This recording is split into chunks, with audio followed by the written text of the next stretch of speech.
aia le fala o to le matanga o fio le tua le nei fo yas fa tai lona lofa malona nga le wa ma wo fo ile nei yas fa po so fo ma le ola tau tua ma ona fa ta lofa fa felo ya to le bai mo mai al pure anga sa mo apia mai lava I monga te tele se yo I monga iti fa pa ia fo ile tato o tulu I ona vai nga SS ya ai mese fo ile au fa nga luenga to tofi le tua ma lo se fo manuia ma lo fo ile nge ba tato ia fo ile fa nga so longa o por kalame ala ata le kumana TV ya e fo yon tato felo ia ile nei vai ngo leso ile fa o wina o tato por kalame o fa ingoa ina e tupu le fa tua o le tau longo ya le fo wa mantu fatasi mantu lau masani bayas tetasi le fionga patele palta sala leota o le chancellor pure anga Samoa ia pa be fo fitalinga aton tuipea aton nio tuipea ya wali fa o wino tatu por kalame le so ele aton mantu lau ya ona tutu ngia fo I le mafai na maalofia ia le mafu anga leo le lava mai le fionga te fatua ya niva ya au ai tan vasa wa toa an le wa se mai ya fionga nei ya wa fo il fa au winno tanto por kalame le so ala mai no mai mo o lo tanto ia pe le fa no fuali inga o le upu le tua ya fo l'alta o fi la tuli mtanga o le ufi le tamata ya ile tulanga tanto ngata ile va ya sole utona ya fatalo fantu le fion partele fa pe foi le telinga tu bea ma lo so fu al ver no fatalo fo ile e ya som fita fa fo ma le sile mai moal tanto pleanga ya me fo sa mo pot ma lo so fu ya so fu ya Peo leo tatu ye pe il fa no fuali misale leo to tele se vai ngo to il fa no fuali ya ona tatu si ya tu le le si vai ile tau fai la vai fa manino ya vai ngo tau lang pa yol misa ya pe la le tatu amata tu le telinga tu pe ya ona o fa no fuali e ye ya tu la fale to o malfue o le winga o le mele a le so ta inga o le anga nu le mania male upo le tua o me fai nga luenga tu la fali o le to o malfue ya o fa nga le fo I le anga nu fa maluai ia po se ava fatupu ia po se feilo inga mamalu po se meva pena ia ele peye ele mfaya o misia le awai o le fue ma le toto o le tula fale o le fue ma le toto o mea e faya ila na ngā luenga e osi ai ma le tua fo ile va ainga fale anga nu o le tula fale tau o le nu o le osi tau langa le ane nu pe a fatu se tusa I le soifua fale anga nu I le soifua masamia ia ina ua pale mai le tala le e fa pea le mau le anga nu o le maota o le aliki ia po le lawa fo i o se tula fale tau o le ai misi o le maota o le aliki I o le falsale pe a fatu se tusa e so nei a poto la ia ile nu ia ona fio le o le sili lona fio anga a o le osi taulanga o le faiva lo filima le o le tula fa o ia e li poia upo le aso ia a fai o faiva tau fafo ia ona tu le o le to o mo le fue wa au mai anga nu pitusili ona maulunga ma mamalu e ave tonu ole e te wa tonu ole anu fale ole tablang pa ole misa yona totonga e failo antu ai lapa ia ile so tanga ole tangata Samoa ole mea pele ia te malana manu ia o le winga lea e te silsila iai sa iai le amatanga sa iai tu la fale whawhea atua le momoli atunga o le upu ia o le moli sela o mea uma mauna tutonga o le whanau whali ne toe mai fo ilea e toe luatu fo ile solo i momoli atu ava i le pefe o ne tatu tala noa i le taimi o le vi inga e le whapea e o atu le tu la fale e avatu fo i ne to o ma le fue langa o ngā ruenga unga ia e iai leo si tau langa o leanga nuu me te whaia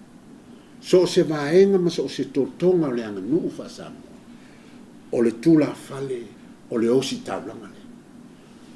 o lana tau langa malanga la unga malanga e whai uma e whai e tapena i so uma o lana la unga e tausi ai e pe o le ngā ruenga le whai nei ia vai atu le fia mai o pate o la tō e ta ua o au auna a le atu o osi taulanga a le atu o le tula fale o le osi taulanga lea o le fale nofo ai fale o le no le fale e fio ai le tupu o le ia po le tamari tau o le no ia o le matafa i oi ma le fatu ai nga tausi lea faa fale o polu lea e ta ua i le ngangana a Samoa e pui pui ai ai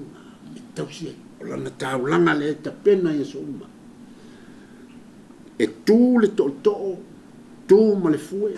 o le fai longa va ai o le launga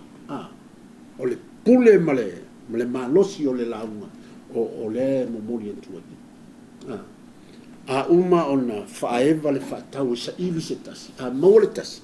ia ona fato a o lo le ole tanga o le fue ta pena ai le launga le tapu inga tu i le to o le launga le ia ona momoli le o le fiau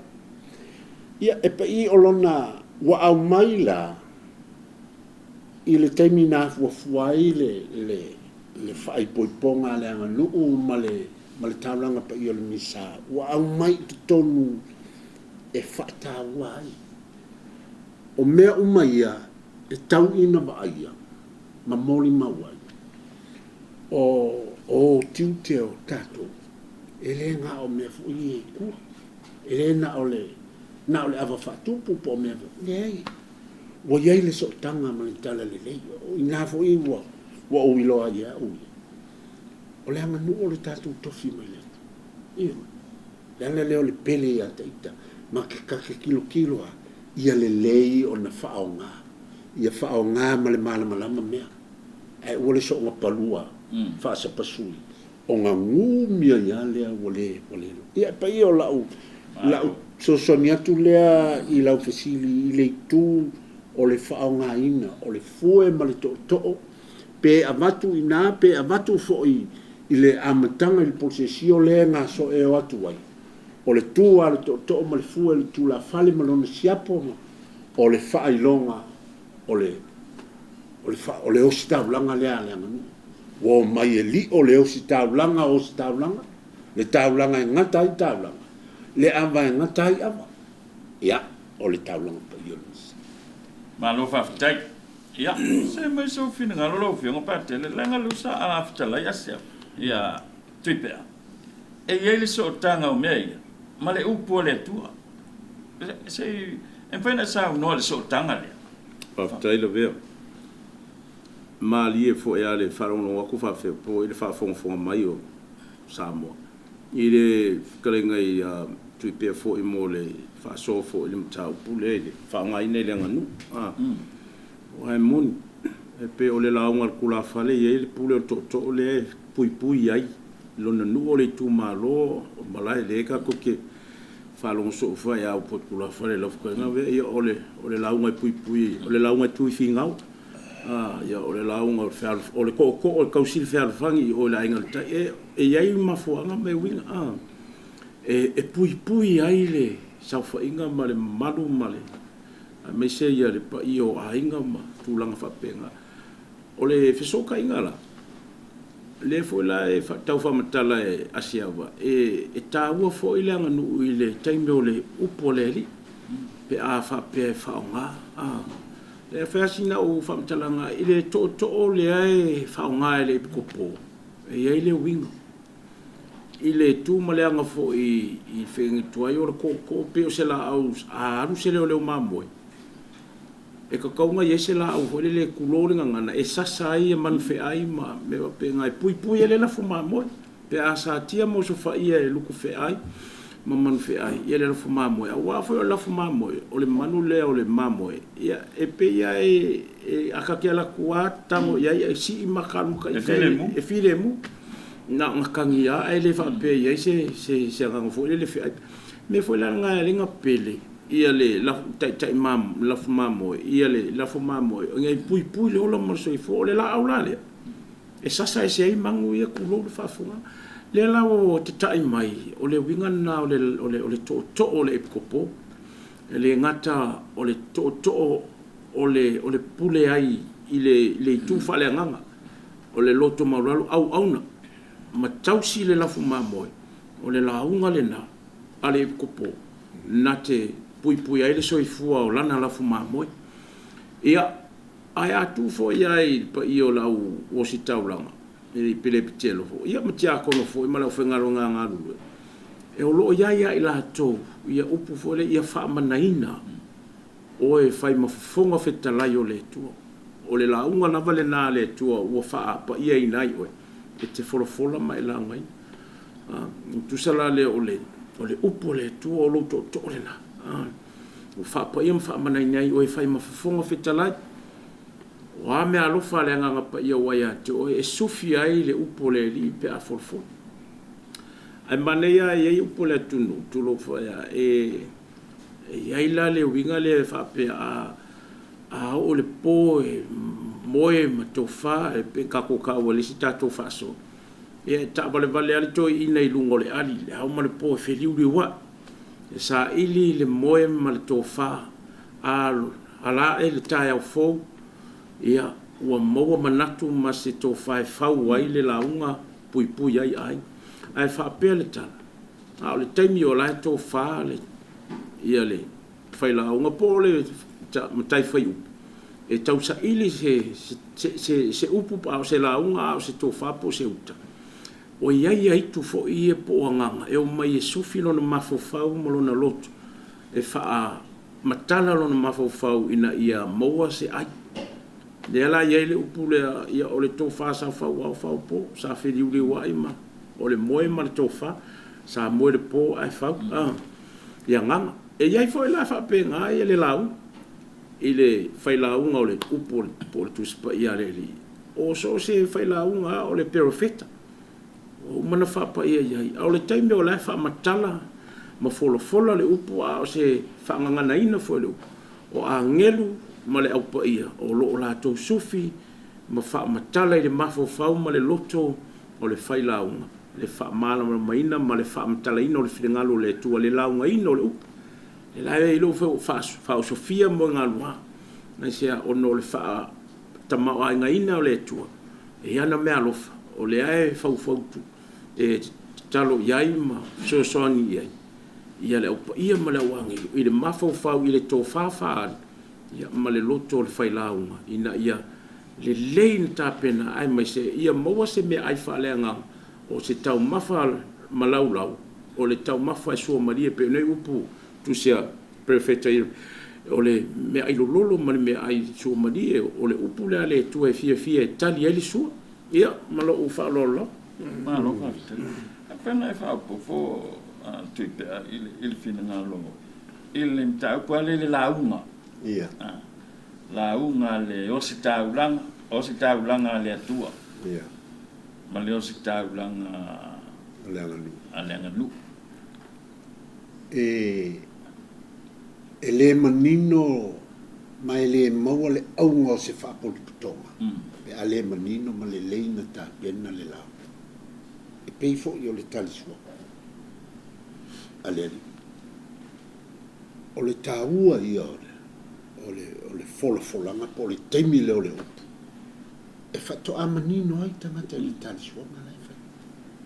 Mea nai tāua i te le i le te tau na whaatamala. Ia, tatia pele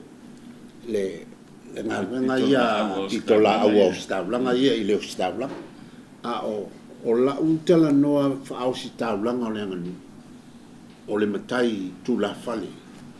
e tausia le nuu pe tausia le tu malo pe tausia le o le ala a ele tapena a le manino totonga o laula e ele talia i tangata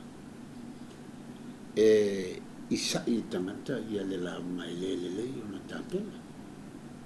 a wafo ila o le launga la e vatua i le mana o le po oi ainga ia la tuti tausi po le ale mamalu ma le tele o se o e afifio le matua tala ai a vai le launga le o stavlanga le tausia la tu i le iloa e sa mua po ia kanaka mena e lei una taua tele le o le tapele pe ia le o fitalai o sa no pa tele o le launga o le pule le unga o le toto o mai vai fo isi toto te va ye ma le me pi fa bi fa pe vai fa mai le isi maulanga o le isi nga ele ngata ina fa nga sa sai le fe ai ku di ele mang fe ai apa ule ma mo le nga fa nga le le la vela nga la benya so o mo me nga venga o mo ti te fa le ma e fa penga fo ilaile e lave i manino lave le o le winga na e ye le fale polo ye na a o le winga o le filosofia mo le winga o le launga al tu la fale o le launga e lave le manino e lave le ama o taimi o taua e ye le launga o taua e ye le launga o le file mu ya o le o la tadi atu le ma lo fa tai lava tu pea pa tele launga la o le misa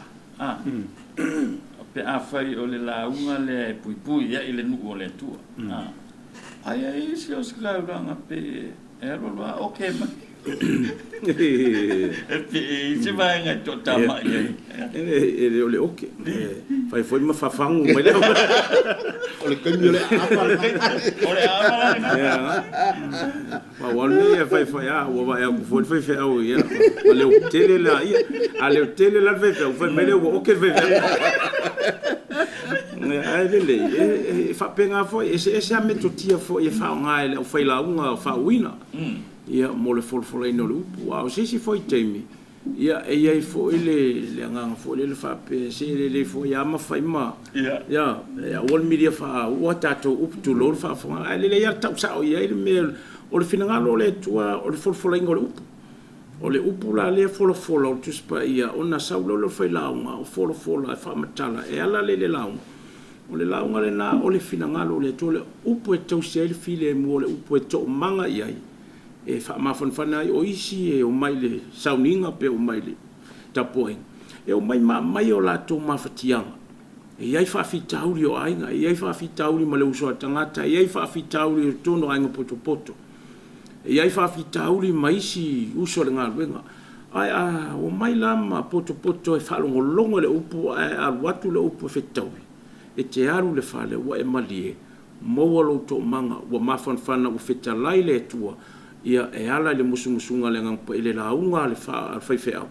ia e pela na ia i tulanga uma ia o le launga o le fa matalaina ma le fa nganaina fa malama le alofo le tua o le finangalo le tua ia o lana upu e le foifua a fitalai le tua e manuia le winga le na lau ia ai pe o le nganga le na ia le inga nga folfola foi o isi fa fea ia tu lo foi au isi fe au ia pe o la to foi metotiana e ia na isi talo no foi ai uso nga lunga ta to tapoing ia e paua la to e le o ke le ala ko ia la to e fai me aba vai paua e paua la to foi ia nga luenga o le natula e fia la ko ala unga e le hotele ava va paua la to fai nga kili vai fina ngalo male upu pa ia le ina ia fa o fingo fie ma fa o si fo i fai launga e fai ngo fie o potala noa wa le tua e fai ngo fie e leo se tua fai ngata su en kare me fio le tua o le fio le tua i tangata o le tapu inga o le fa tonga e fio le tua ya taita fio le tua i so si tangata e fio tono le malumat e fio le me pa ia ole me fo la lena e alena a pa le upo le tua ia pe o sawe to ia ma fa pe na fa manuia ia ma sau ai tato o le upu e sau le toto le manfas ia e fa pe na ma ngalo ai tato ia alu tangata e tu lo le ngana e tofu le ia masiana ma le man masiana ia pe a ta aper fa mansina mai sa nenga e o fia o mo foi si o fa manga o mo se upu e toma tau wale ne vai aso ma ia o e fau wai ngā ruenga ma le nei aso ma le nei vai aso ia e mo lo wai e tangata mo wai lo tofi mali e taimi o lo itau taimi fevesia inga ma taimi atu tupu pe ngase pe mai se pele se whanau o se matua tua a o taimi tu ngana le o langa ai te matau le upo le tua e fe soani lo maftianga e whaala i au whaalo tu tele oe ia mo lo fa mo fa tu ile tua matatalo le no ta sina vanga tele o le upu le launga ia a ola na tali tato le no le tua i le launga i le folfolinga lu o le tali la tato e ai la talo ia fa tato te tu lai fola le tau tinonga lo tato fa tu o na momori ai le o tato sa fianga mo tato manonga tar sanga lo tele o le tali le atangata o le nu o le tua i lana upu pe au tau tinonga fa tu ma momori mai lo ka ko manga onga ave le tua le mele ka ko ki finga un ka ko ki manga wa ia pe o le fai unga le na o le tali soanga le upu o le taimi e mai ai o na momori o tatou mana onga ia mau tatou talu sanga e ave le tua e tali mai ai le tua mfa manuia mai lo e tusa o le tali lea i lana wala au le upu ma lo fa tai patele e se si vai ti fisa no ai le vai nga le a siava ele fa no fa linga le ole pe ano fa yatu e a mata mai ai le polsesio a mata a wa ai lo le fue mal tu to o a mal tangata e o ila e o le nganu la e faunga wala wala na o te loa ai o la uanga nu o se anga nu whapa iaina e o fo ila i lo whatinonga mai le na aso pe a uma o na mai ale tau langa pa i o le misa e te tau o na fua mai le na mea i le o langa whale aso whapa iaina lo o langa whale tula whale a wale pa ia male mamalu o lo e iei o tapa au o te tausia Fapa ia ina lo o langa fale tula fale awa ia le awo stau langa ma au failo tu fa fenga inga na eta u fa fenga inga ma e ole e la tu sima o te langone ale ta ua ole tule o la wa ele fa pe si longa e fa mai se ko ma se fu se longa ki ku fa se ko ma se fu le ai a wa ai le ta langa pa ia le misa wa ta u mai le fe au ia te o a o le tula fale pe o kele o a wai le fati nonga menga o faila o yai lo sao o lo matai e te tau o na sanga tonu mata penga tonu i le mea na lai o na le fasi no manga o lo matai a fai ala o lo matai o tui pea e fai ale manto o matausia to malta ma le kawhia o le mea na e tau fai e fai ia o winga e fai ia upu e tausi uma fai i whaalolonga ni fai o no fai pei o le winga a toa lea o le ola whaapa ia ina ua o ai o te tonu o le tāmlanga pa ia i lo ua langa tāpua i lo ua langa o te talo i le tua ua momoli a latu i le whaapa i anga o lo winga Samoa o lo Samoa e le na o lo tino ma le toto ma le a o tū maanga ma le loto na e ta ua o le loto nuu o whapa ia ina uma mole tu. Malo whaftai. E ne vanga e lua li... Sao nola viong pate. Lau to whala vere whonga pokala. E le whaasoa asia. O le... E lua nei vanga e tau o le upu. E kau whikalai. E to tono le taulanga pa i e tātou atapo inga sakala me tau le uka se pōle misa sa. E sao le leia a ile tofinga o vaenga ia pe o wa alu ma ko ma fu o le se sa ma tu spa ia o le si e sa ma le ula o le si ma le si alu ave le tin o le areto por falao o le si alu ma le wen o le si alu ave le ula fe au por tai tau sami e tofu tato ma tofinga o mai ai o ne ngale tato pe le ai fo isa vaenga o tofinga ia ai la ia ila wa ia tofinga tono le o tau langa pa ia o lea o lau tofinga o le tatalo matali e fio ke riso ia tau le na o le nofu ai lalo ma pese tatalo ma awai e tofu matato o le fala puto o le fa putonga po tangata lotu la fo ia ia la to me fa petani o le they also have a ministry to fulfill kongol kaimol misa pe te folo le upu pe tofu mai tatou a whapela o kelo o kofia o a wai tonu isi tofinga. A le lau o lau tofinga foi, o le a wai tonu o whapoponga, o te tali, o te pese, lo mawawha, o te a wai e tari le sauninga, le mela e whai mai lunga le ale tale le taulanga pa ia. O lau nā tofinga i tono taulanga pa ia, e ese uma. E le whapea kala koe le saka me whainga whapelea ia le ka ua mai le o a waia, le ai. O le tauwhinga fo i le iai ki tōno o whaapoputonga e tātou te awai uma wa e kakaunga iese au loko.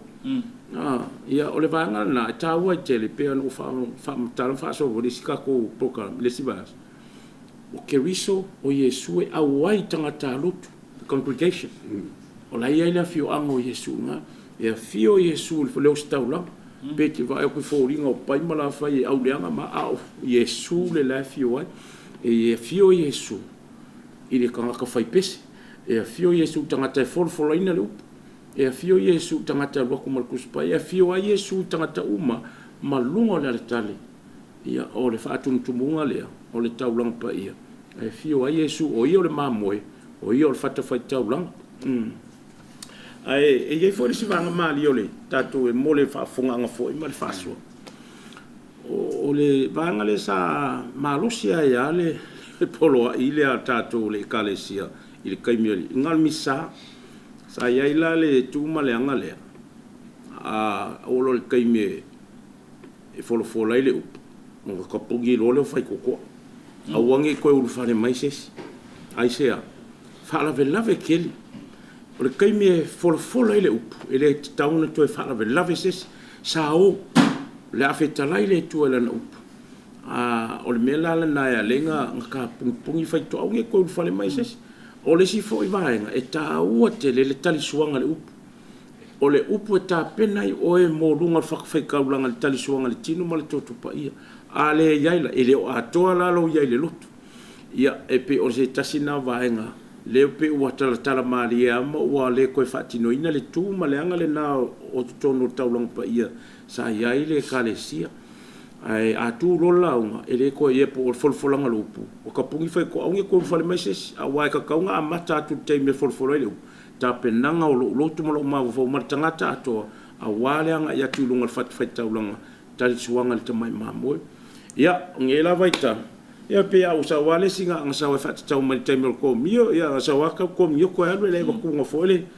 ele ba ku ngo fa mangia yo ya man to ele upu fo ele fai il kanga kaya le ba ku fa mangia no ngar kasi ka ngar esele umar ka suanga yuta ya ya pe o fa so atule e mala mala le ka ko yo ka ko o le mesina tato e au mai ai tato o le meto tino tato uma lava o papti soina matalia tono sakala meta o le eukaristia ia ma whapenale le pui ma malama ia ma wha tupu ai lo tātou wola whaaleanganga e awe kako kia samo solo a le ai e o tō auma kako rima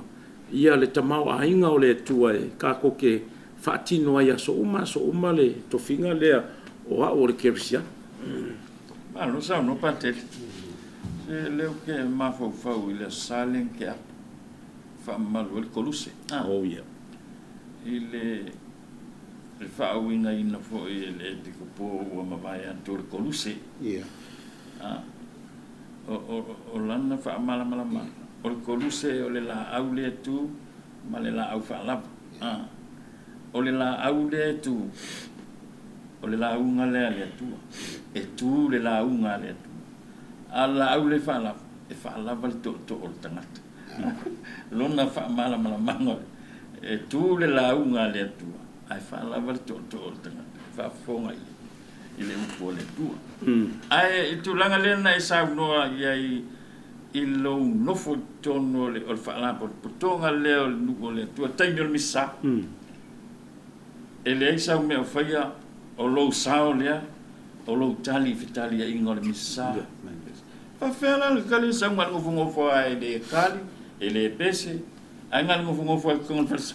E sa o wae, iai ai la tau e whapena i tono. Me nā e ta ole matau. E ke sau, mau fōringa whasi ula, mau fōringa ai i le tua, e te le fia fōa i lo ola lo leo mo lo mafo whau le tua. O le ala lau wharumanga, o le ala me maua pe a umale misa te alu mo o le whale, whasoa lo wharumanga. Ia, ona o le whaloloto ina le nao tātou te tono tauranga pai. A whai e te saua e whape ngā lo whanonoa, whasiura, mau fōringa e le fia. Ia, o le tauranga pai o le misa sa o se patipatinga o le ola. O le mea alofa, o le ola o le tua e ale luna, ma le soifua o le tua atai. O lo no wingala ka sau fui whapenga, e lo iaka ika se mea alofa e ka ke alu e ave mai. E le ngangana whapretania, when we come to Mass, we bring ourselves to the table of the Lord, and we celebrate that. O au, o oi, o ai tātou uma akako mai. Tātou te umai e sangi e momoli te ilunga le altale o Yesu le lai whapa ia whamungia ma whawhao mai ai tulo le upo le tua ia o maona i le tali suanga le upo ma le tali suanga i lona tinu malonto karu e whale kua karu fe fiolo ka oso lea mo le ngei fo i kaimila ka fo ia le whale ma koe whaasoa ia mo tangata umai tātou te whelo ai ma soifua i teimi uma ma teimi uma Malo whaftak. O le vaenga le nsau no ia le fionga pante le tuipe Ia. I le whakoasau ale si le kaimi o le komingiu. Ia. E pei o le tali tonunga o le si whai mai o le fatu lea o le taulanga pa i o le misa. Ia. Sauninga le ukalisti. Le tuli mai a umaro komingiu, koe ar. Ale le ngawinga le umaro komingiu, o e kua whai mai ula uranga i. Ia. O se tu e le tau pulea i le e tusa ma le mamalu o le tablang pa i o le misa ma le aanu e whapena fo i le anganu e le e le upu i le anganu pe au i o na teimi mamalu o le o se mea whatupu aua ne i to ia le ba aua ne i to ia le ba no nuinga aua ne i whaalave nisi o teimi mamalu ia o le whasanga inga a tupu o Samoa. E tau pia tupu, a o le upu o lo a fi tu o tupu na, o Samoa uma. E tupu uma tangata. E whapena fo ila i, ia, e sa o lau fisiri a wā o le kako pikola a wale. Nani? O ngā ingu le po a koa. Ai alangi le kai a fo lele fasi ka mai kima olo yo kapenga o lelo ai ngo fo ye ka fa vela le ka o suava na fo asa vali valole ma le territorio nga fo lele a un mau le komi e tele yo le nami e le fa bal mana matate e fa pena fo la le ngano a o le maua le totonga o le anganu o te tau ai o na oia e le mwhainga solia i le anganu a whailo le apa e sā se isi ngā solia le apa na mua whamaisa mua na iai le apa e o mai le tala le lei o iai le apa o le ritual le hasa o le sāminga le a ma manu o Samoa ma mana sa ia o le alofi o le alofi ori o le sauninga mamanu ai whamaisamu awangi ko ia le pa a e saua maka sangi e ko soria le mauka po o le malae lai whaie sangi i eise isi songa se mea ngai o le kaimi nga o sale sami sale bao sa me uma ai sa ya ai wa kaku akaku ngi ko nga mele ia misalo sa mawa lu so fua la vele ko nga mele o le wa ko kulinga lo kominio ai wa e mal malama wa yeis o ile a fa pa kele a le ki la fo ia o sole se o le mesi di o le alu kuli komingi o lo inga o inga o ke fo me ia ka ko la fai ia o le vai nga o tatu o le taulanga pa i o le misa le usa ngo pa ele mau le upi ele mau le upi fa fenga mala mala mai ile lufi nga la fai mai mai langa o le aso ama malona ai ese le au le aso le nei e te alua tuka hu ke o lunga yo ese le nganga ile ka ku ko mo fa o loi ka ku tawal lo winga ongi ko ile ba ongi sa me nga lo ko yo ai va tawa ma fo ile mamra ma anga so si tanga to so fu ya lu taulang pa yo misa ma katoliko o ina lun fatu o le tato o wai misa o tato o fata fataulang e fa penga o le kaimile o lo wai o tato kalevaliu e lungo koluso Yesu kaimile o sen misa o le se senga le na o tato fo i fatu tuanga ma ngai se fo i usum a tapo o le tato nungo katoliko o le taulanga pa i kaimi mai patpati ai le sakramento lo eukaristia o le pole na o le astof pa ia o le maliu o popoanga o le maliu ma le toe tu o le ri le lungo le tale ma tono le taulanga pa ia e ka kaunga o ka ko wa ko saungi ka ko ke fa malu popoanga o le li e le ngata ilea o lona maliu malona toe tu e fa penga o nga feiloa i ai e matala i le langi ia ai e le vao le langi ma le langi le koluse pa ia le o Yesu o le whailo leo lo tātou whaotanga na whaola ma la vea e le soifu o le tangata ina ia ola. Le la iai le tantonunga ma le mamla maanga leo le kalesia a kako au wai taulanga paia o le tātou te karivario o la kako ke pona lufi mwhaatua Yesu le sakramento le karistia a wā ia lona nua whawhanga a so uma salo se kako kule te talo le ia le whaupunga na e maria fo le whasoa ia ono le winga tāua e pe ua kaule ango i le whaamtalanga le whaasa mo le whaaliunga a ielo no winga tāua nā fua le te talo le li tau mafa moa so uma le la aka ko a wail misai so se taimi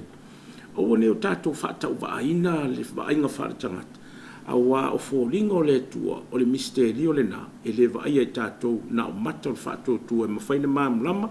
ma tali tonu i le teime o se le taulanga o le afio anga mo i o le Yesu e le o se whaate i te inga ia po se na o se wha manatu a o le afio anga o le tua o le whaatuina Yesu o le sakramento eukaristia le ai whaatino i tātou le aso le nei ma taimi uma i tātou te whaatino ma pati ai le taulanga pa i o le misa o se whanono anga isi vaenga fo i ele le for faso e whaamamla ma wa whaapela ko welo wango ku i whaifea e ia misa safo i wharesa o ke maita winga nganga umanga usor whaango fori inga nganga uma o le aleluia uma le evangelia va kula ua moule whaipese ai whaapeanga i whaipese elo i loa i whaifea au li tūlanga lena alai lo lele o whaipese la o fo maulaula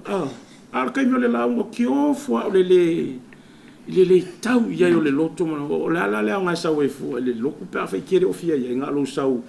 e ke fia manga o fai pese pa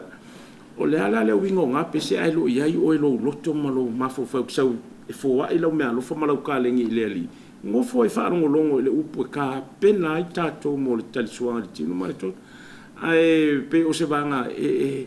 le mana ia tia uie la mesa we fu le loku pa fe lo ia lo loto mo ma fo fa nga ki nga i fo lo le sira ki kilo ko ai le ma se lo fa pese fa ia e pe mo muso e fa ia ala lo ko fa fa e alu e uma lo le fo lang o le evangelia sa fa mai la lo ba ku ia ku lo ia na ba na nga lo tu le fa fo e la lo le ko le pusa me le afi fa fo la fa pe mai le sigareti ai le o se amio le si le tu wa le o la kala o i fo i aka ko le fa alo alongia le sakala meta male afio angole tu o le me e ia fo e ona tua o mala fo i tupu ai tātou te le whaalolongia ia le tamari angor sakala meta pe ka ko ke whakausuai kai ngangi a rai ki alu whaamalia lo tuina nau e te tauna whakoluse lo tuina nau mo mana onga mo le sakala meta ina ia fua mai se o manuia mo tātou ia tātou te whiinu ma ai mai whiu e whaasoa ia le tau mawhutanga le tua pe a whaas koluse ina o tātou mana onga ia ela ia vaenga ia pole ipu vai pole ale alu fafo ia alu faisinga ia ai o mea umana fa koluse o tātou tuina nau a wā ina ia fua mai o tua o koluse ma fa koluse ina le ana pongi ma talo ia o vaenga tā ua umana e ia te tono tau lang pa ia tātou te sele ia i mali fia ma le alalanga tā lelei ia mo le talitonga ma le whaatutuanga le kalesia le tau lang pa ia o le misa ma lo sa no le ofio patel e ia il fisili na tu ina mai le amsanga al vaias po kala me le e lua fisili il fisili fa no fali ma le fisili il taimir sa bingo le kalistia o le fisili il taimir le o sa bingo le upu ia e mo le fo fa tai wasa fa tai me po kala me le ma wa ilon si le fia tele ai o lana fisi ai sai a folfola le evangelia na tu le lu ai a fai tau mo mal folfola ngalo na lu e no foi lá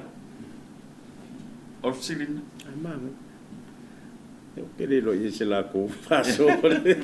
e ma ko fenga tua ia a folfola a fitala ile tu ngu fo mo la tanga le pai ko le ku sa perfect pe mai re mia e po a sambo nga umanga fikala i o le tua nga umanga folfola fai ka wa kuma fai lo atu le profeta i tangata le finangalo le tua le makango nge fai lo me ka ki kalngo aku ya ko kulo lunga ka masi o la kori le folfola i le fenga ngo fo o mori ma wola i o nga wenga ba ia ale tua le ba ia o le tamao le alu male nga pa ia le o soifua pe o e ma o le tino ma an toto tulo o Yesu le ua o feo ai le atua le va yo o ka o Israel le atua Samoa i lunga al fonga ele ne ala ia i mori mawola ia o evangelia o ngā ruenga al sisi este e ala ia Yesu o le wha malolonga o tangata mamai o le whanga ina o tangata o le wha toetuina o tangata na feoti pe ia o na nafi e pokala kua ngafi le ia i vanga ia le fa to tu ina le tamasi fa finyenga nga wo mariulong ko lua wo umalong fa mo nga pa nga ka fa sa tausia le lai maliu masianga kam ya le nga fio ku Yesu ma ku ai ku kulu ma ku ai minuti mo ia fil nga lo le tu ya Yesu ina wa le mafatio sineti na ya ile tutulo na ma le tantal tala o lo fa mo le o lo wola le na le paule o lo mana yo si tamo woti la le tala Yesu o musa o weti tang on fa malo lo fa to tu mai la yo ngal venga o masi si des ai le ai masa kanga ka soi fotulo nga ki mfainga ngal venga na o le tu o le mali o la salo o le mali o la finga i hairo le kai au o le mali o kamale asi lo matua le anaf o maliu ia le tatu te loa iwe na ile atua na fio ese mai le tunga mau ma vai po tolu aso tolu po o ta ote le tunga mau o ia foi na toi tu le ua le peti ai le oti o le malaia le na o tanu mia wou ia o tatu tua ia aila nga ilo tatu tai au fou e ia toi tu le tua o le o evangelia na ia fa o le fa alo mo runga le tu ma le anga yute a ona folfola ma fitalai ma fio mai ia se tangata mo lunga ona tutu lai le na tatou te ia pe o ka ko a fio mai le alma lo fa pe mai le fonga po le ia mo le tutu lai mai e fa fio atu le alma lo ia o tulanga fa lo alongia le la ia le upo le tu le i evangelia ia fa a folofolo tatou tutu lai le se longo mafio mai e su e ala de to lau lau ina mal folfolain o le evangelia ia po le tala lele Whaafitai. Ia, e wha maruru o poli kui pe alanga ofisiria, ngā me ofisiria. Io. Po le le sisi la fio le asia va fo ina po ke le sang faso e Le ai ole le awa sa no bate vai o ka ko loa o le vai nga tonu ale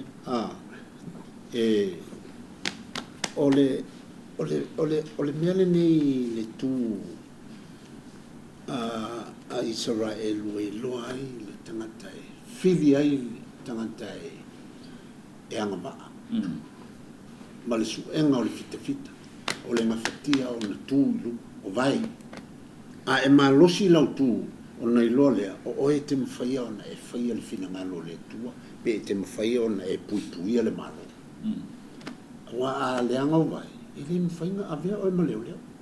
e le mwhainga a vea o e mawhitawhita o le fe au vole na e ta o mai ai o le tutu i lunga o le mamalu langa i le kai mie ia le awa ave lava i teimi o le tauranga pa i o le misa teimi sa no ai e su le pe ona whamal lama i le o si tauranga ia ole o se faa o se tūlanga ese lea i tonu ole tusa mo le tonu ole kalesia o taimi ua sao noa ma feta lai sao le tātou o li whao Maro whaafitai. Ia, sa koe pau le fasili ke le lopo o whikau i Malakai. O les fasili a tinane. Ai se e songi e pate le aritari. Pe a o ol prosesi. Moia, mari. Ia, e mane e fisiri wasi a se aka ko anga i mafo fau nga pa wale mea ia ole mea masangi ai misa e a fio kapa kele songi o tiako. Ole ale tali. Ole afio ole o Yesu. Ole fata faita ulanga o Yesu.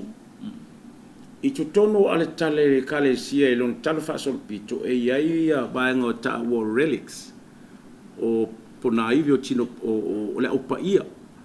e ia la fas pona ivi tu lo le fa fonga ona mai la ia tu tono le ale tale sa ia ale tale sa mai si fasi me or ko su pa io Yesu le ka ko fa malui mai si fasi me tu o tono ta o relics o vainga tangata pa ia por ko su pa Yesu ia o mar ko se ala o fa o tangata pa ia o le fa i longa o Yesu o le fata fai taulanga Yesu o mea uma e whai ai lunga le aletale o Yesu fo. O le winga nai alinga songi. Ta e songi le whai whi au o le tai o sa minga. Pa pe fo tia kona. E songi iai le aletale, songi ia Yesu. E songi ia Yesu le amatanga, ai le amataina le sa minga whai lunga i not kolusi. E wha pe na fo ele mahe o taulang pa ia le umor wha manianga ale tai o sa minga o na songi ai fo i lea. Ia, o le tai o sauringa po patele i le whailonga leo le o le whaamamaluna o le tūmaleanga fo le tātou o le whaalolongia o le paia anga o lunga o le sakala mita o le sankulari o i le aritale ai ai la longa o le mele tupu msalo ka kukere i tā ua atono fo i le lei fo ka ko whaasoa le vanga le o le aritale aia i le kaunga mkua i kangu mai ni i afu e le ka kaunga kangu mai kusa fo i po o le kele o mea ka ko ke vai ko sisile o ia langu e pe o fua fa penga a o vai temi o le fanga fulu ma le tevetu wala ngu violele e o fufi ele al kale a o le kaimi o le tau sanga masani o lang mea makalai i le ka o le tu malang e le fufi ele al tali tasi ale ie ngari e pa ya a nga se i pa e tu ilunga o wale fa le filofinga o tau langa pa o misa ai se ai pa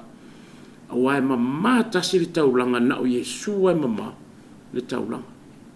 o le atoanga se lau pasenge le leo se sala ma le pa ia anga o tamai mamo e lufi e fai el tali suanga o le tino ma le totu pa ia te alanga alinga pa e le kakaunga iai me ia ke vai a kupe palanke ke si me la ke o mai ia o si kai mo wa ko ke fa la kirisi masinga ia le tan a le tu malanga o ke le lo po fe o mai e mangi me ani me fa pe ia mai ele mai o mere ke wa ko mai makamaka ai lo mala malama tato ile atoanga o lo ka ko lo ma le fa tuanga e tasi lava le e o fufi ai le tale e fa ali mamanu mata na le atinga fo kai lungo le ale tali e te tauna fa ariari le anga ia le winga mal mafu anga le nga fa tino ma faima ma kav ia na me uma ma inscript I lungo ale tali fa taunga ka fa ariari ai le ka ngo fu fia tatu ai afa fo ele ka ngo suia e mfenga sui se ia taimi o vai tau sa sui e fo e ka ku ma penas ma mena au le ale tali ia na le tasi ale ia le luofo e tasi ale ia e pai simple la awala le kale kulo le tumalenga I ka ko ia mama ma so fuanga a facile mang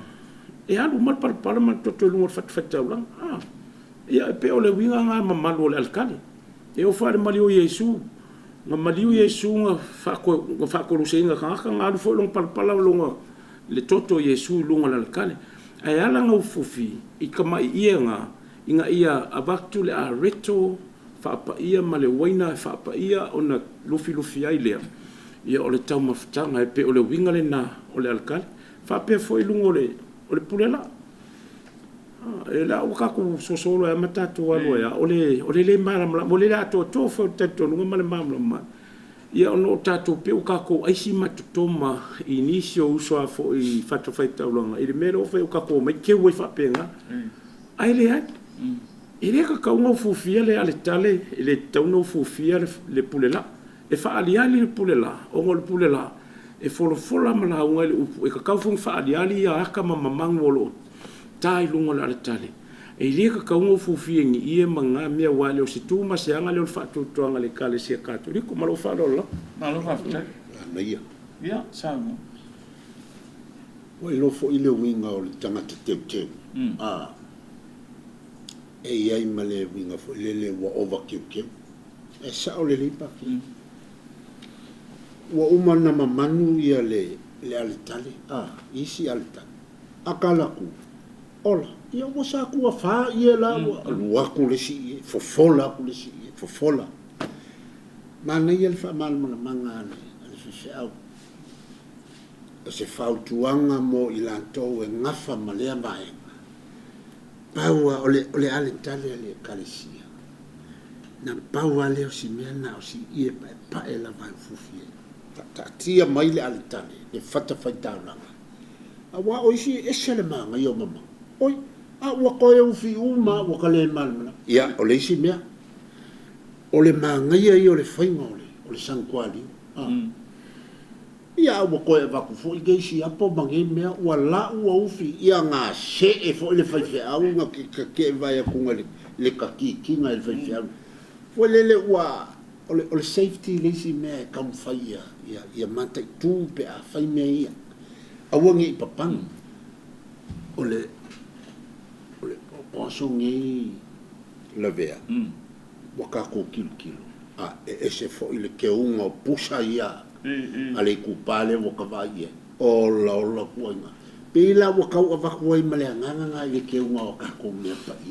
I o le nganga le abu manga yel fa mal manga fa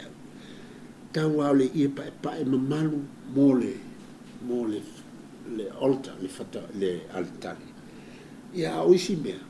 le o ya ke unga fa yo ka fa ma ai uli le me ole mafua anga I la wa ai wa tele falsa ai ma tanga e fa tau ole ma tonga pia e sui lole lanu I le vai tau sui ma e mafua nga e sele lango le I e fola ele kale man ko va klop e sui pe ia la tau ya tafa ma po angi te unga e fa loa I fa ali linga I fa malu ma fa manato ele vai tau sanga yo na lang ai le ole al tale tano ole al kale ku kasi ya ole onga tonga le mu o lunga sanga tuladi e pe fo lang tala ya ia esa e ia inga isi fo ya inga au mai ola ku fa puiponga po onga la to pelenga fo I maliu sauni o ke fa ku vai le manga ole sankula dio manga ole maale ngala nga fa le maale nga ia shine fa ila o nge ko fu fi le matango fi ia ele mafaya e manga o fufi falali a mai falali o ka ke muso e tala no ia ono le matango fi le ba inga fu I pe falali o le van fa nga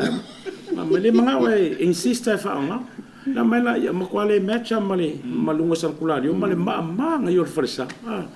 ia esa ola wa nga ia tangata matonga mai konio inga mai sulu ai ka wala kila ia tangata nga kai o mai e sulu ai fo le wa fo yo pikorfa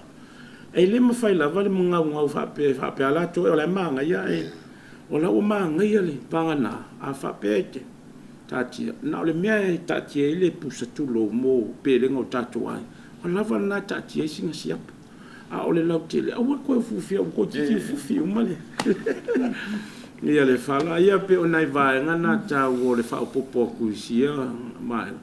ia ai pe o me yo langu ma me o mana tonu e au ngā fo e ale faso ma o e fo ile maromang o la ia fautuanga mo le fafonga fo mo sila mai mo mai e o la e o tatu lo mai lungo le YouTube ma lungo le online social media mo sa no ia sila il Vaticano i latu sauninga la fai mo wai fo le latu o le mele te fam tala tu le fo e alu le Vaticano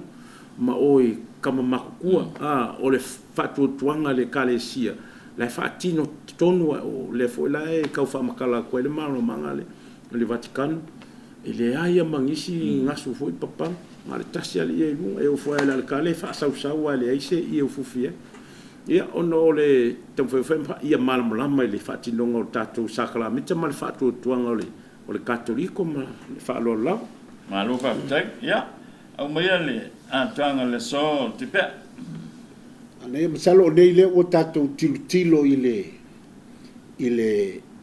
o le ale taua o le to o le fue ma te unga po tiute po fatu ai tausi fa le polu po le te unga fa le nganu i te tono le taulanga pa i o le misa ia na o le o tanto va ia fa tasi ai mavaenga ia ua a masalo leo le a tatou fa solo tu isi totonga ai tanto tele io o tu lava ile